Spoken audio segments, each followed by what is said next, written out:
There it is. Check, check, check, check, check.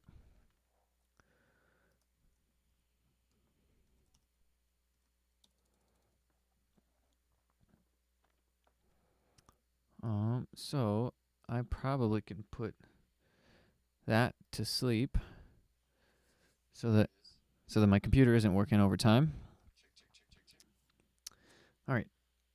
I'm gonna put this audio to sleep also. And all right, here we go. So I've been doing some mastering this last year and thought that my friends might want to know a little bit about how that works and maybe how to hear what someone has done to your music when they've mastered it, and how you might master something if you were gonna try and master something yourself. So I've got a couple of songs pulled up that I worked on. I did the mix um, for them, and Tom Garneau did the master. So we're gonna listen to it. This is Savage Moods. I didn't gather a picture so that I could show you what they look like, but here's the mix. Um, yeah, before we talk about that, I guess let's think about mastering as like the last creative step in making music. You look to a mastering engineer to tell you, is my music, does it sound done in comparison to other music you've heard before? And if it doesn't, can you do something about that? And so when we're mastering a song, we only have the two tracks, and I kind of think about mastering in the way like what one thing can I do to make this song better, and inevitably sometimes it ends up being a handful of things, but I try to listen to a song and decide what one thing could I change to make this song sound better. Um, and sometimes a mastering engineer might ask you if you're concerned with loudness. If you want your music to sound as loud as someone else's, that's fine. You can do that. Your mastering engineer should know how loud is loud, and um, it, you kind of think about the way that it's. You've been listening to mastered music your whole life. You've never not heard mastered music, and even in maybe in the '60s, there it wasn't mastering wasn't as much. They didn't do as much as we do today. We've got a lot more technology today, and I think that you can do a lot more. Maybe you shouldn't. Maybe you should. That's up to the mastering engineer to decide. And it's up to you to work with that person and decide, are they um, do I need to have more work done on my song? That could start with a question like, what do you like about your mix? What don't you like about the mix? Um, what did you struggle with? What did you wish there was more of in your mix, in your song? Those are good questions to ask yourself. If you think your song sounds finished already, great. That's the goal of a good mix, I think, is to have the mix sound as finished as possible. I think about those engineers that worked in the studio at Abbey Road, and when they were working at Abbey Road, um, I think I remember reading that they'd start them in the cutting room. They'd start them in the mastering room. So in order for a new engineer to get good and to know what things need to sound like, they had to learn how to do mastering. So they'd start them first in the mastering process, and then they'd work it back from the lathe cutting of the vinyl. Then they'd be a tape operator, so they'd have to know how the tape works. You can hear my heat kicking on. And so once they knew how the tape worked, then they could go in the room and start placing microphones or running faders. But knowing how something is supposed to sound at the end was where they started. And so it's kind of given me a new feeling of how to go about mixing, learning how to master. So let's take a listen. We've got a song from my friend Savage Moods that we're going to listen to. This song called Black Floyd, and let's start by hearing the mix.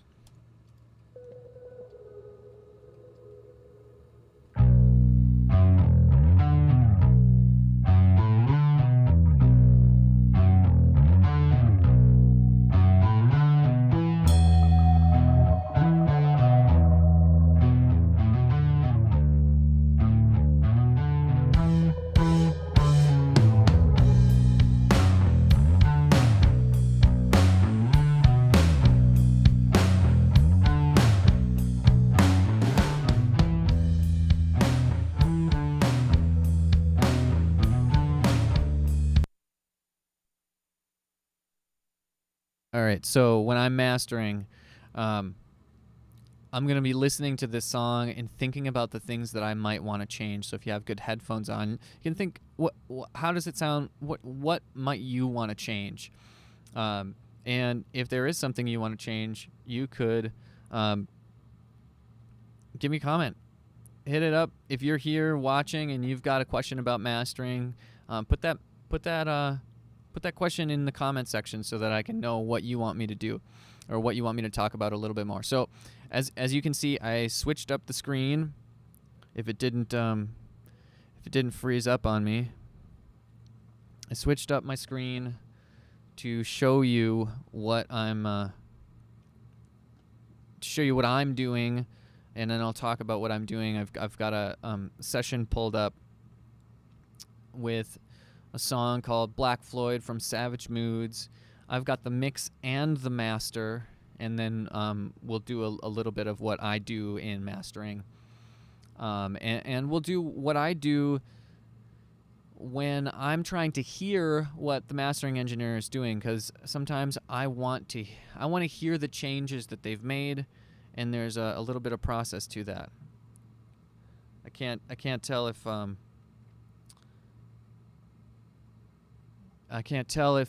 if my screen's changed or not. I'm trying.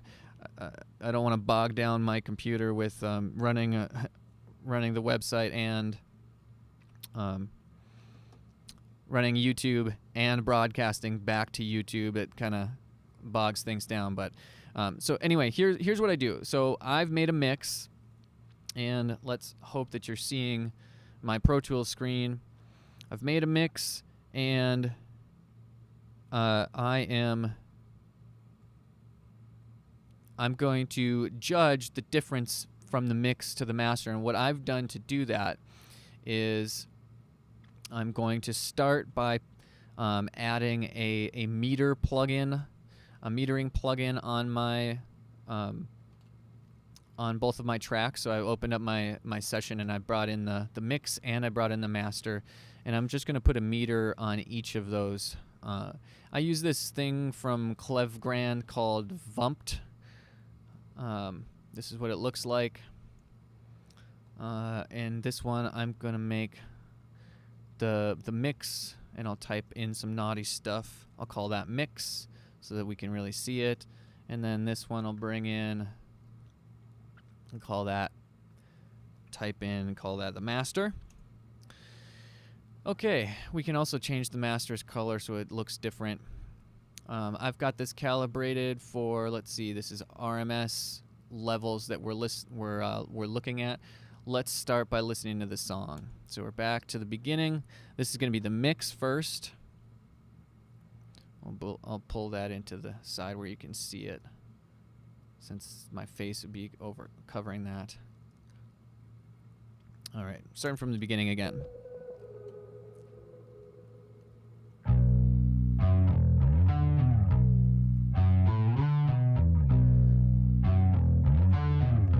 this is just bass.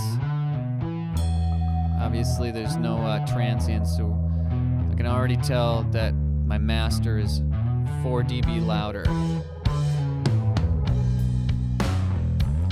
Yeah, look at that. So,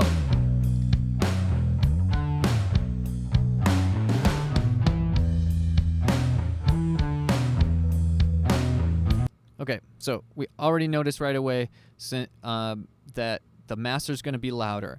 Now, if you want to judge that master and decide, do I like it or not, you might want to turn your master down to match your mix so that you can hear clearly the differences. Let's go back again and let's get a good estimation of what that level actually looks like.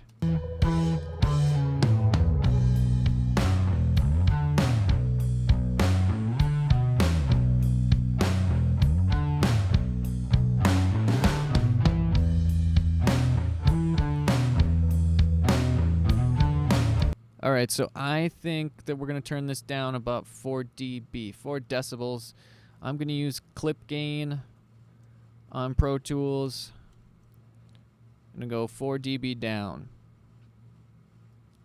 So this bottom layer here, and I use the key command on Pro Tools. You can do this in other ways. You could put a gain plugin and have the same effect. So if you're in Logic or Reaper or any of those other things, you're just turning it down. You could turn the fader down too.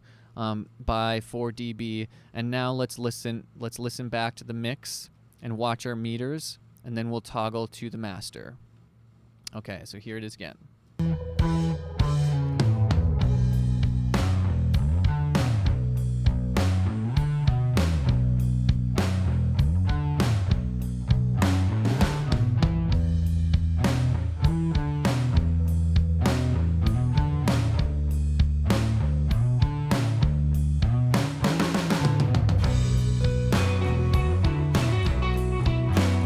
Okay, that's pretty close. So I don't think we'll get fooled too much as to which one's louder.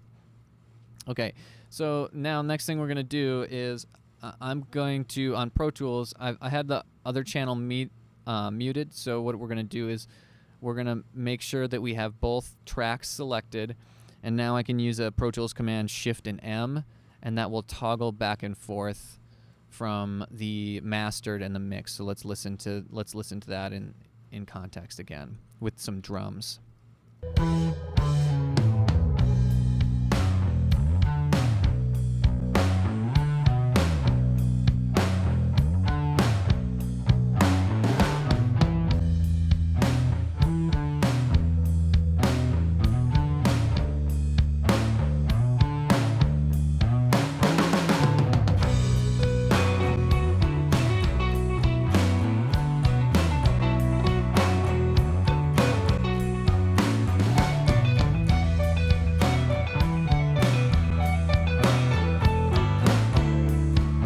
Master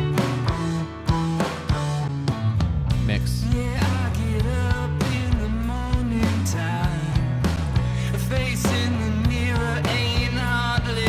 Okay, now since I've been doing some mastering for a little while, I can tell that the master has some sort of mid-side processing on it. The stuff happening in the middle is a little bit more forward on the master versus the mix. So if we really want to hear the difference, the next thing we can do, we can hear exactly what the mastering engineer has done to the song. We can, I'm gonna turn the gain back up, and I'm gonna put just a plugin to flip the phase. We're just gonna go with a very generic gain plugin, something that's not colored at all, and not that gain plugin, Eric. That's not a good one. So I'm just gonna go and find a decent gain plugin. I'll just use the EQ, the one that I'm used to. So I'll just go EQ3, one band. And what we're gonna do, since we have the tracks, they're matched for time. So all of the notes and everything is hitting almost exactly at the same time. I think it should be. I'll zoom in here and just see. That's pretty close. It's pretty close.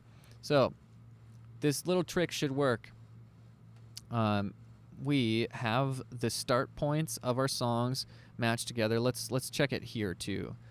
This might be a better place. So we're gonna check this out. We're gonna shift it a little bit like that. I think that's about right. Let's see. We want this little sucker to line up exactly right. That's a transient of like a drum. So if that's lined up right, then I know that our song is starting and ending at exactly the right time, exactly the same time. And we'll be able to use this trick to our advantage.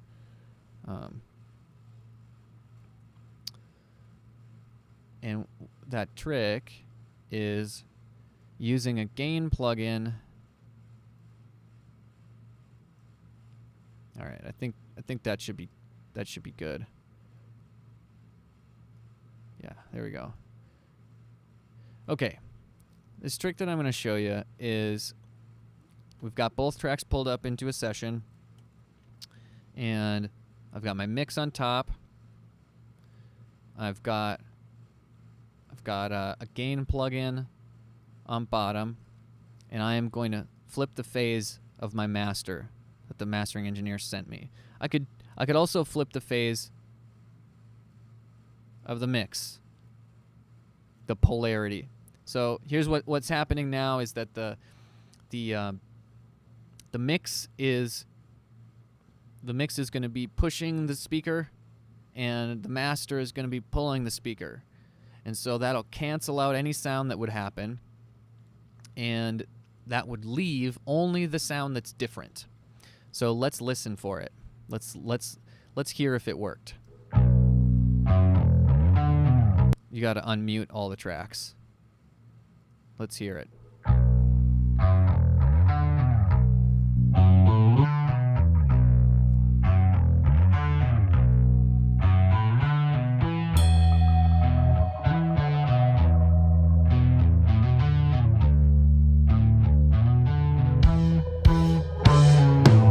Okay. Do you hear that? Let's try it again. Let's go to the drums.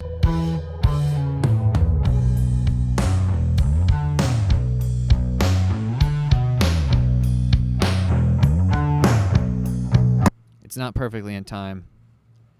So that's what's causing some weirdness to happen. This doesn't always work exactly the way I want it to. I tried doing the beginning of the song, but that transient didn't hit exactly at the right time. Let's try this. Shorten it, tab. I'm using this tool called Tab to Transients in Pro Tools. Let's see if this sounds any better. Let's go to the drum part.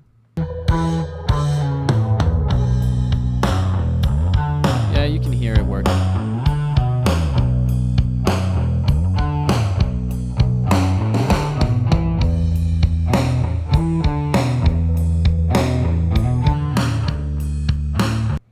Okay, so in this case, it didn't work. We're not aligned properly. This works best when your tracks are easy to align with the transient.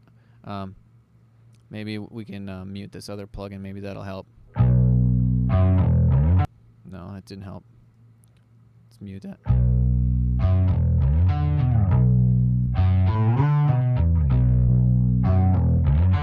Yeah, you can hear it get a little louder. Let's level match it back down 4 dB.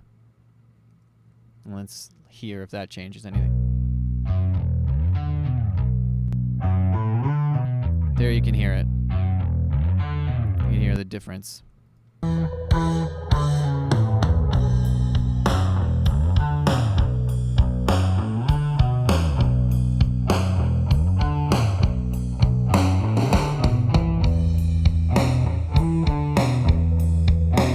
You know what else I can hear? I can hear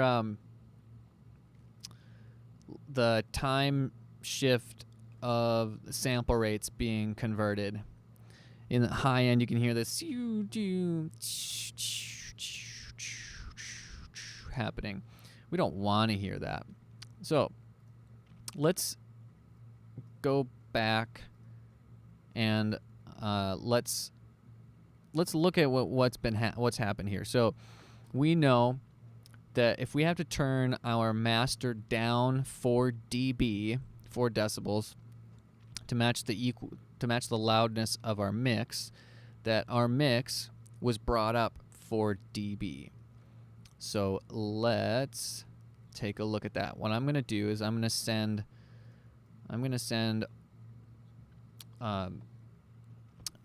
both of these tracks. I'm going to change this and put it on my master print. And I'm going to send my mix to my mastering plugins channel. And I'll talk about why I do it like this. And then I will send my mastering plugins channel to this print. And I'm doing that so that here now I can listen.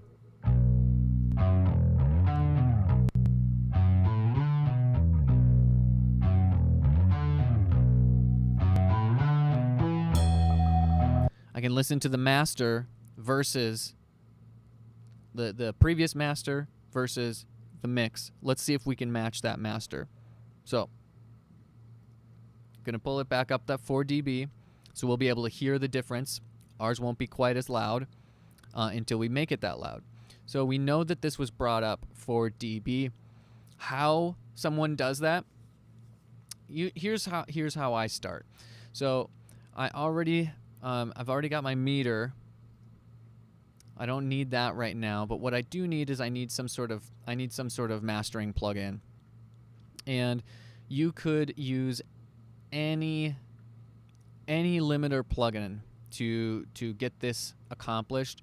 You know, there's many out there. There's Waves has this thing called the L2, the L3, Ultra Maximizer, Multi Maximizer, L1. There all sorts of maximizers. Look at this. I've got the L1 Multi Maximizer. That's a multiband limiter. We've got let's go back. Where is that?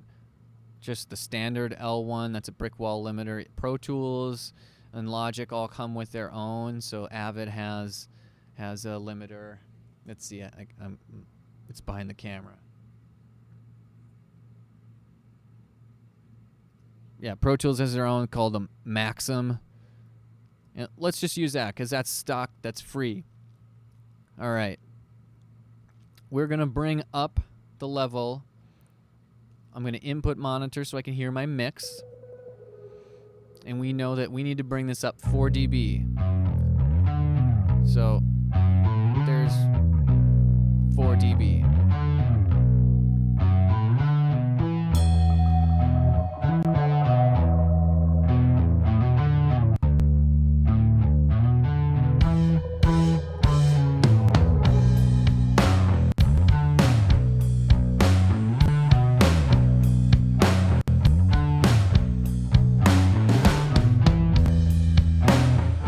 Okay, I think more is going on than just 4 dB of overall level. I think the 4 dB of overall level is a good thing to start with, but there is more going on.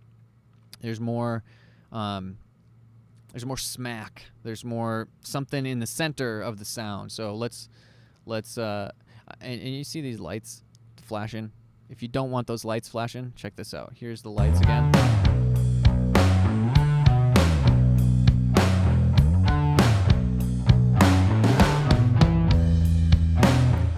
Okay, that hit 0, so the lights flash. So things like iTunes are gonna, iTunes is gonna be mad that it hit 0 because when this file gets converted, it might actually have a sample that goes louder than 0 because look at that, goes louder than 0 because when you drop half of the information from the song, that might leave you with something that ends up being louder. That's highly complex math stuff. So if you don't want those lights, you do this. Click on the ceiling. You say, do not go over minus 0.1. Okay, that's one way to do this. Generally, that's going to get us started. So I'm going to put that at the very end of my plugin chain. The next thing I'm going to do is I'm going to find an EQ, and we'll just use this. You know what? Just use stock plugins, Eric. You can do it with stock plugins. So now I hear that something else is happening, and this is what a mastering engineer would decide. They would decide what EQ moves would need to happen to make this sound better to their ears. So let's hear if we can get it close with just this simple EQ. I think it's somewhere in this range, right here, 800 hertz. I'm gonna leave it kind of a wide Q, and let's try a dB or two.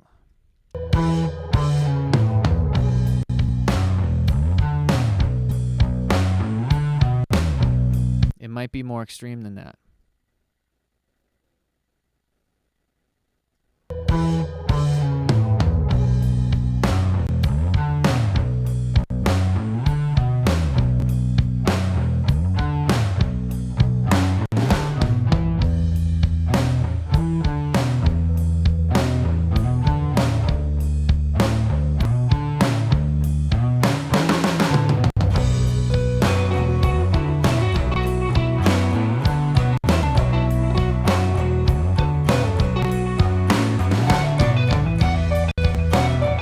Okay, I think compressor was added to it also.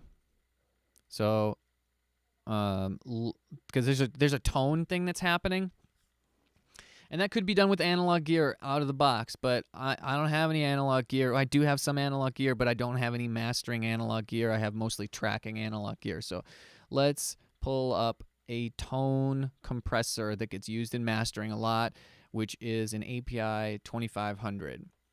Okay. We're gonna set this real gentle, and let's link them. Let's high pass the low and the high. Let's hear if we can get this to do exactly what's happening.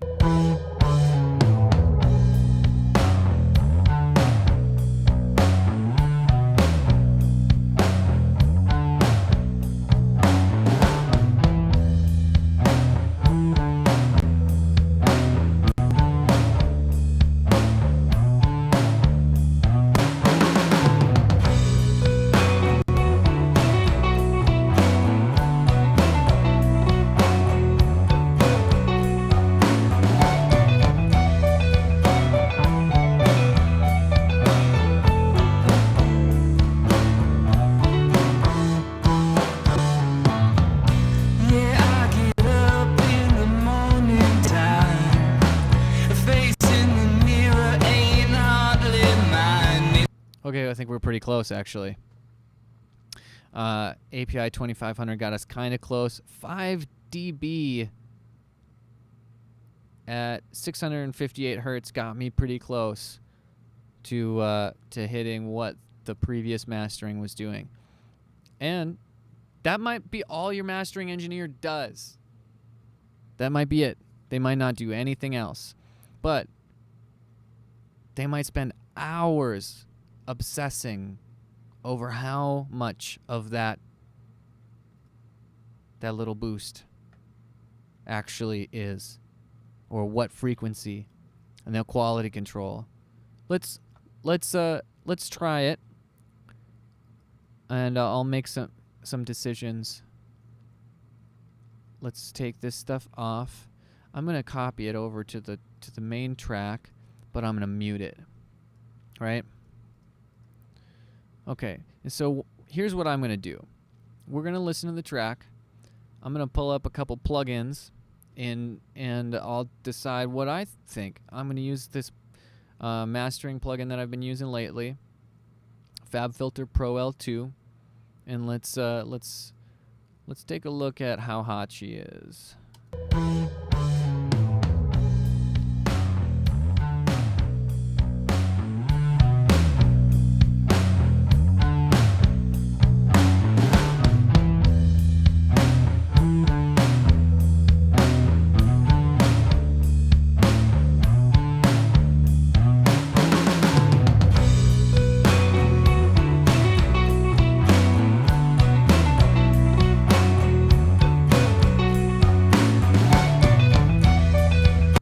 Okay, I'm gonna go a little louder, 5 dB, and because I'm going 5, I'm gonna go find. This plugin's pretty cool. You can actually listen for the difference. You can hear what's going on.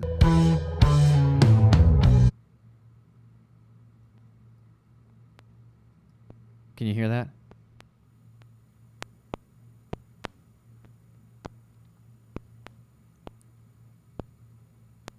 That is the sound of the limiter in action. That's the audio that it's taking out.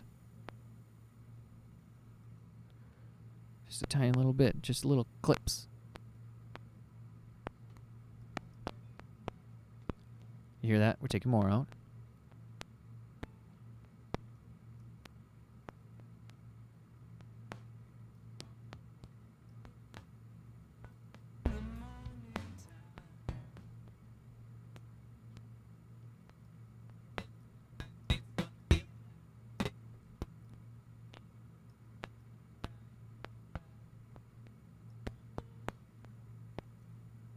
Okay, take it out of that mode.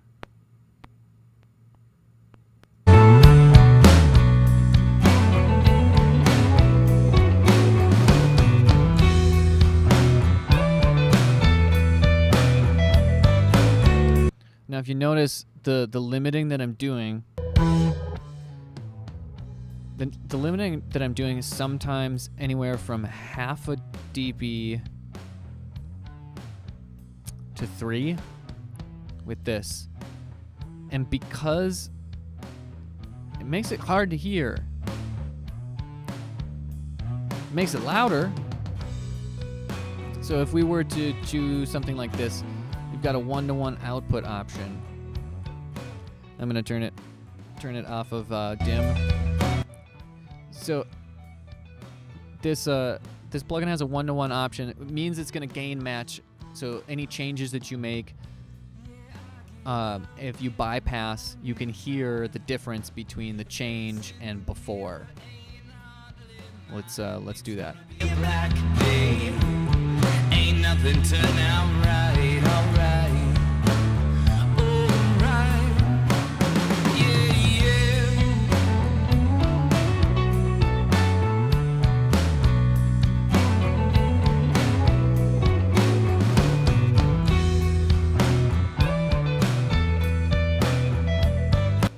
Now that loses some smack and some attack by doing that. So there's some other options that we could play around with, like the punchy style. That might end up. I might make my release faster. I might make it slower. Let's hear those differences.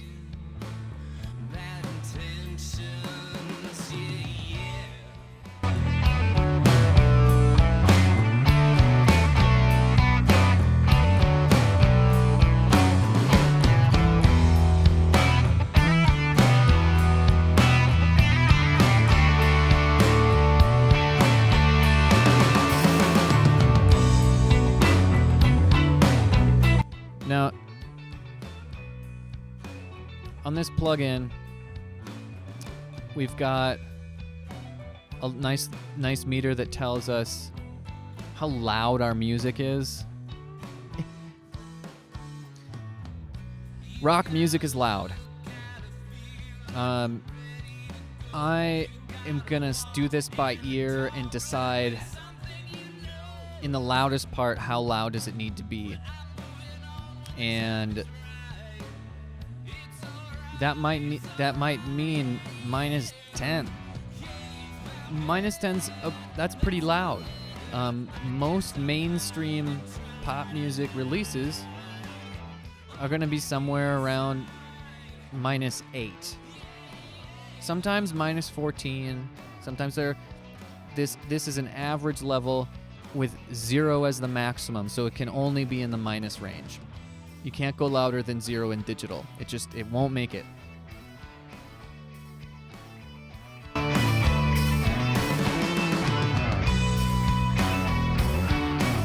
That doesn't sound too bad. It's a little 2 dB of limiting. That's a lot of limiting. You might not have to do that. You could say, you could master it without limiting this.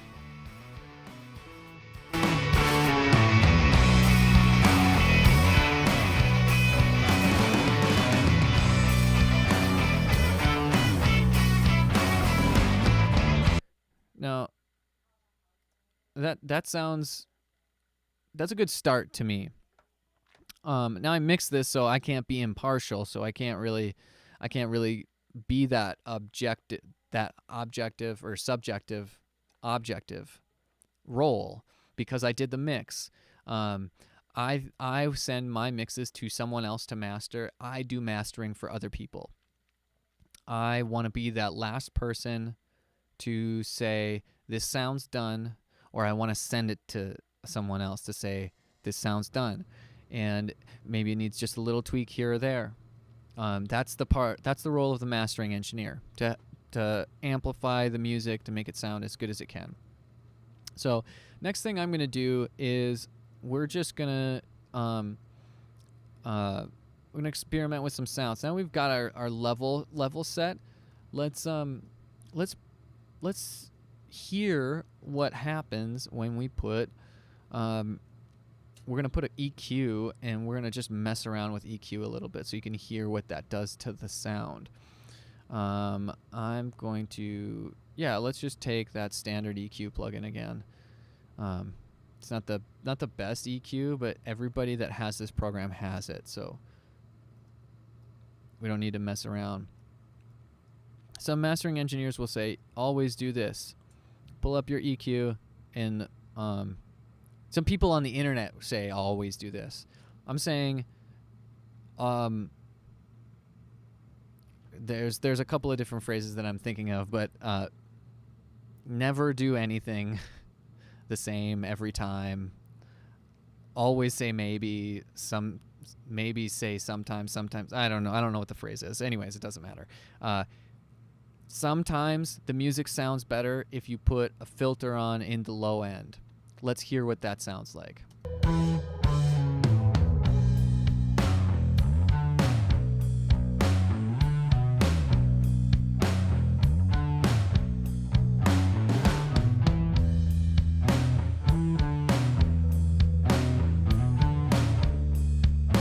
Okay,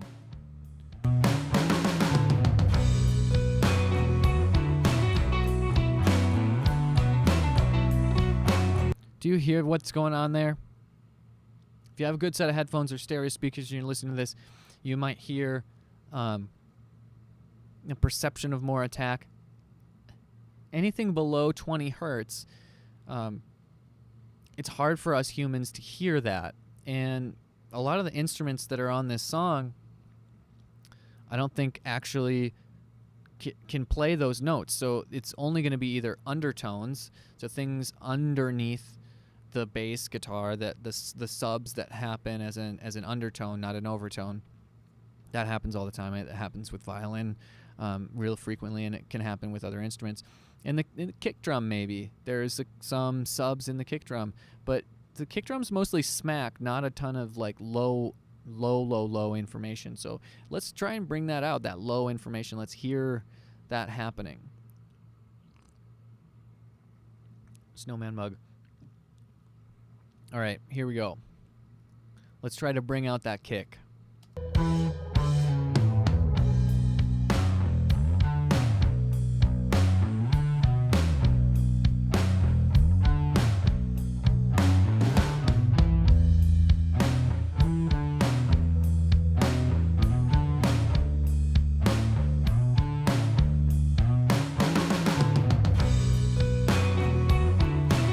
I don't think there's information there to boost anymore.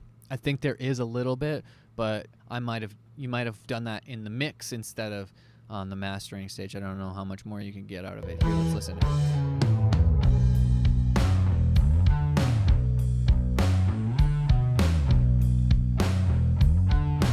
If I wanted to do this EQ move right here, that one, that EQ move over there, well, then I would ask for a remix. I think. because that's pretty extreme. 10 dB. They didn't want it to sound like that, so I'm not going to do it. You know, the band, if they got a mix and you said, that doesn't sound like a lot of sub information. Do you want there to be?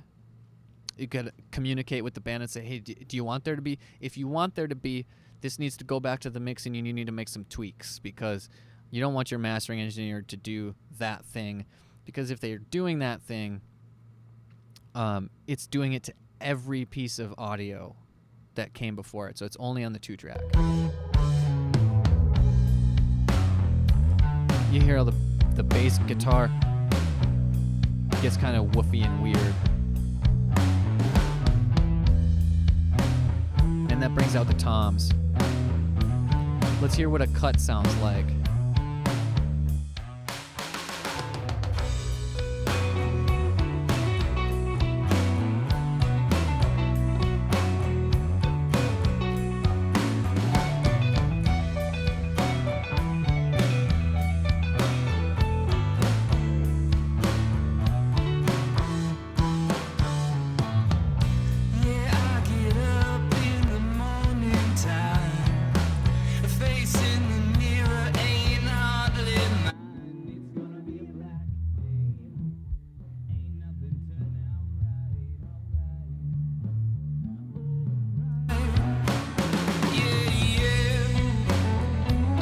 That's a trick I know. If you've been using Pro Tools, you know on the EQ3 you can shift control to listen to just that frequency. A lot of EQs have that. It's a pretty cool feature. Let's see.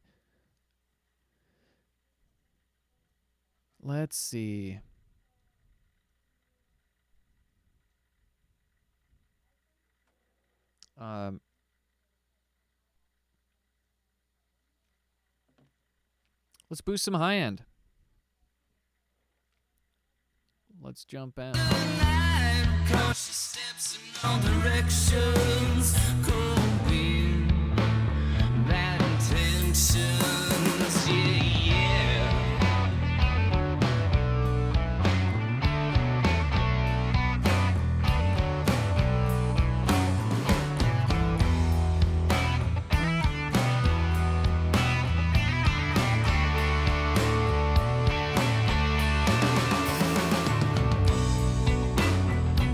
Okay, I think that sounds actually kind of nice, just like at 7K, boosting a lot, but really gradual, so a real gradual slope, really gradual. I think that sounds kind of nice, like it was maybe a little dark of a mix, so it's nice to hear just a little bit of sizzle.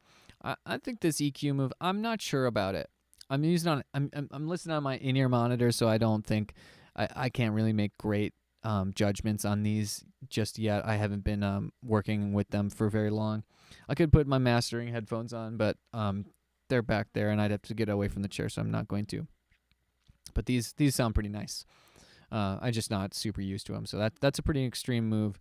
5 decibels down and at 140 hertz. It could be it could be that needs to stay like that. I know in my mix room, I have to be aware of that frequency range between 110 and 120 hertz because I have a little dip. So no matter how much I boost, I can't hear it as well as I can hear things a little bit below it and a little bit above it. So not something that I should be messing with too much. Let's do some more work to this song. Let's hear what a mastering compressor does. I like to mix into this SSL bus compressor.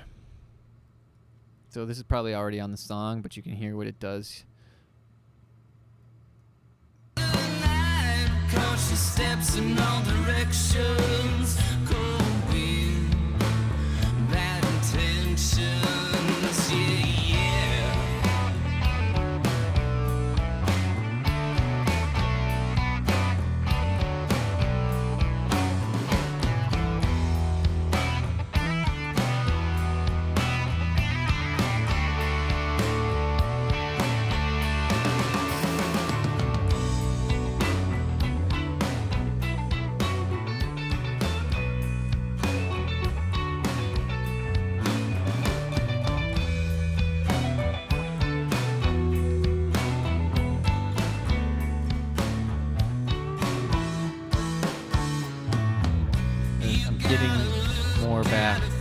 I was getting more from that makeup gain than I think I'm being given here on this meter.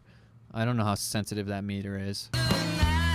Cautious steps in all directions, going bad intentions, yeah. I think this thing just, when set kind of like this, so I have a 10 milliseconds attack time. That's giving it 10 milliseconds before it starts, about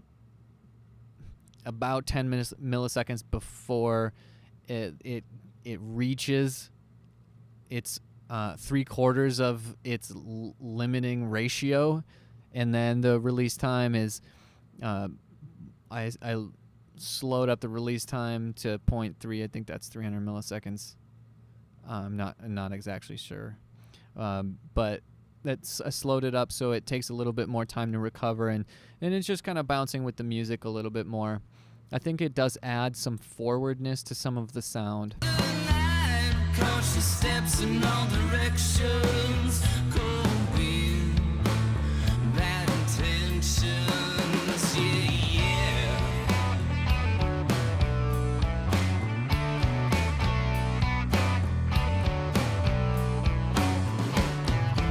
All right, so sounds kind of nice. I might do.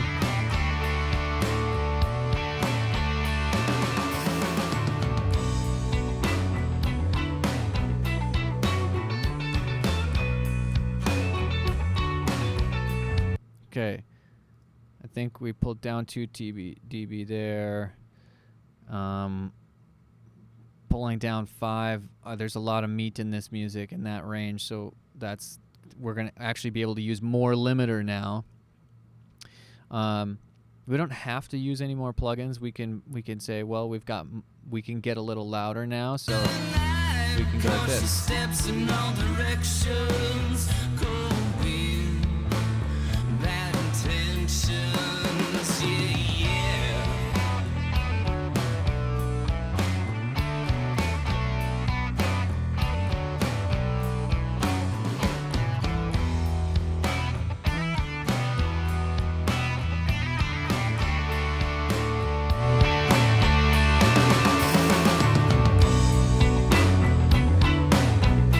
Okay, that sounds pretty good, and we could go on all day just like adding plugins, but I try to add as few as possible. I don't need to add a ton of plugins. I could even, that's one option. I could start again with another plugin altogether and go. One of my favorite plugins for mastering is this this Abbey Road plugin. I think it's set to the factory default.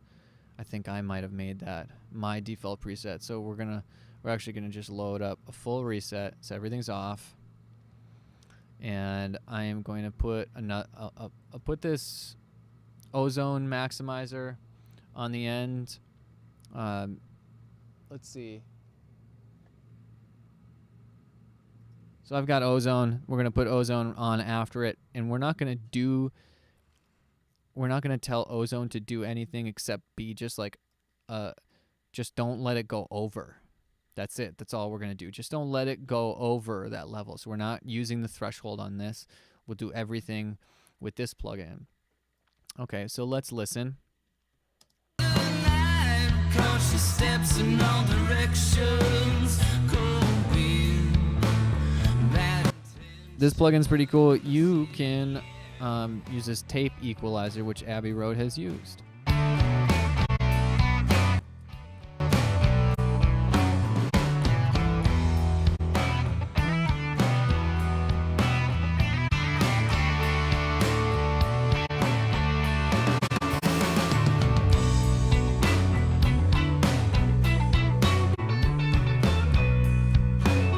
It's pretty drastic filters.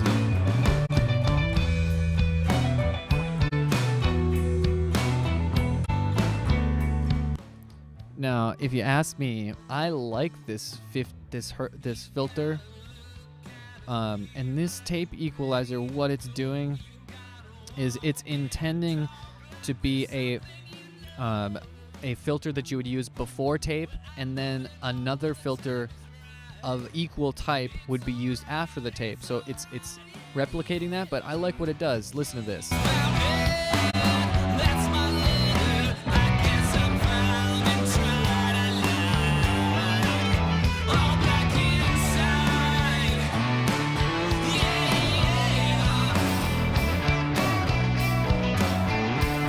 Yeah. Super subtle. And that's what we're doing in mastering. Really subtle stuff. Now, I'm going to use this Abbey Road limiter, and what we're going to do is we're going to use it for thickness. So we have a blend knob. Let's check that out.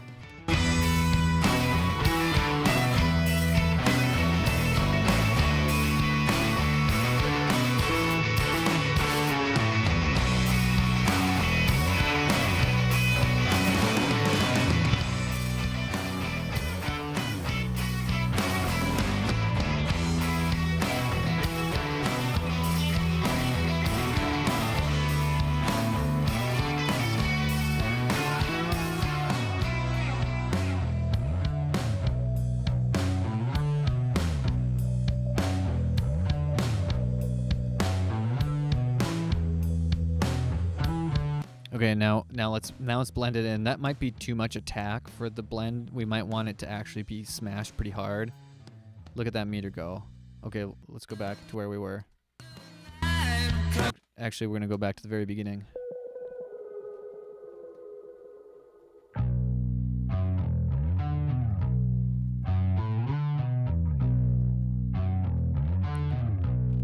Look at how much it's hitting even here.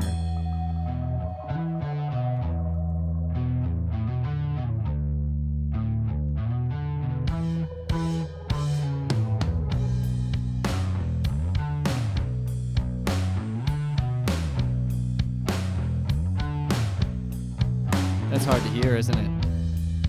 And I can't imagine that that's gotta be... It's gotta be pretty challenging to hear through the internet compression, because that's a thing too. Let's check out the filters. Let's engage that low filter. Let's hear what that does. We're rolling off everything under 110. Yeah, I get up in the morning time, facing the mirror ain't hardly mine. It's gonna be a black day, ain't nothing turn out right. Alright, yeah. All right.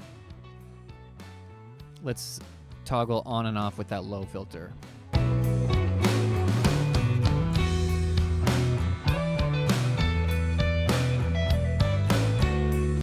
Sounds interesting. Let's do the high end. Dark side of the moon in the evening time, a little rays of light broken through on the ways of the night. Cautious steps in all directions, cold wind, bad intentions, yeah.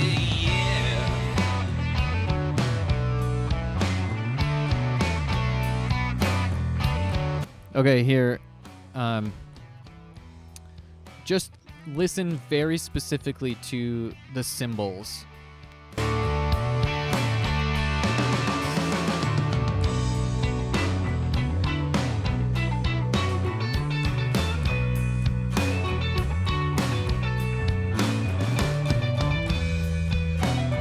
See what I'm doing with that. You see my changes. If you can see my changes, I'm toggling between the 12 high and the 8K roll-off filters. These are pretty gentle. You gotta walk in a dog like there's something you know.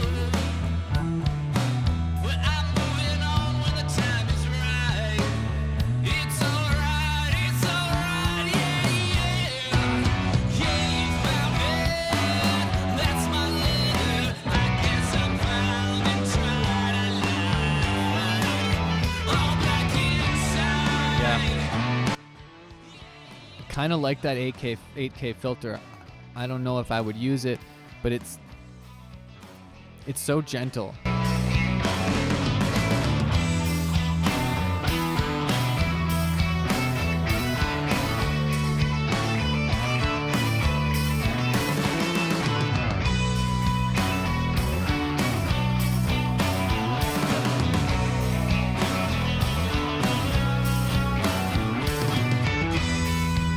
Okay, let's use this spreader over here. Now, before I sign off, check this out. Okay, if you don't have a monitor controller, you can use a plugin like this to just listen to your mono signal, and that's very important to do sometimes.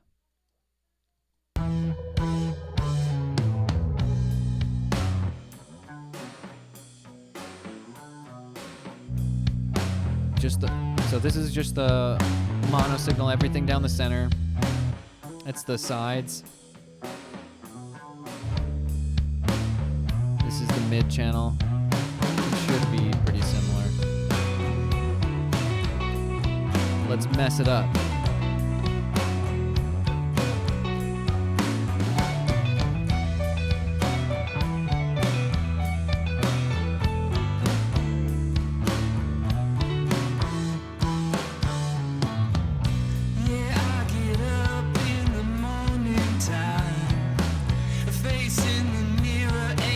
Okay, that's sounding pretty good to me. I'm going to sign off here in just a moment. Thanks for hanging out with me while I talked about mastering a little bit. To review, it's probably just me watching. If just to review,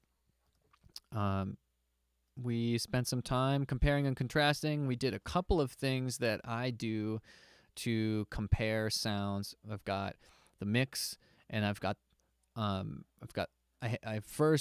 toggled the mix back and forth from the mix versus the master, so you could hear the differences. I gain matched them with a metering tool to just see that the gain was the same, and then we messed around with some plugins to hear how those can make your song sound dynamic. You can even see visually. I had other songs brought up, but we didn't need them. You can even see visually, like, these mixes had the potential. They were already squashed. They were already loud.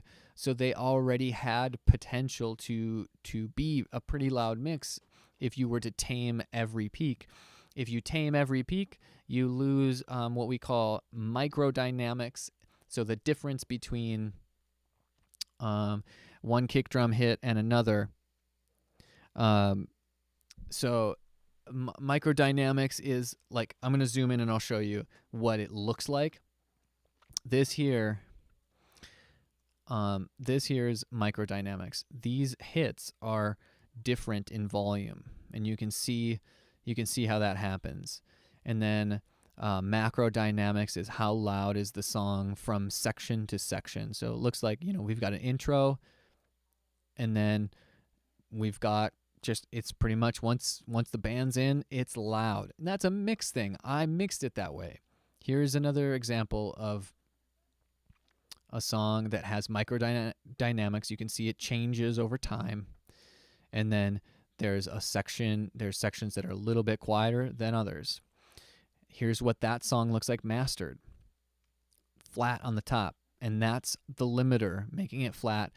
It still has some, when I zoom in, it still has some microdynamics where each hit is not exactly the same volume. You don't always want that exact same volume.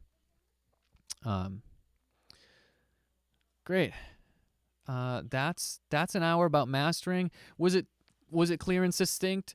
Let me know in the comments section if you enjoyed what I was doing. Hit like on the video and subscribe if you like what I'm doing. What else? What else are you supposed to say? Ring the bell if you want to be notified of when I put out a new video. I have more to talk about in mastering. If you have questions, put it in the comments. Let's see. Yeah. Giacomo, howdy. Have fun watching. Let me know how I did here. I do have some history of teaching people, but teaching people audio is kind of new to me, and I didn't lesson plan today. I just thought about it all day long. I should have had note cards to do lesson planning. All right. Thanks all for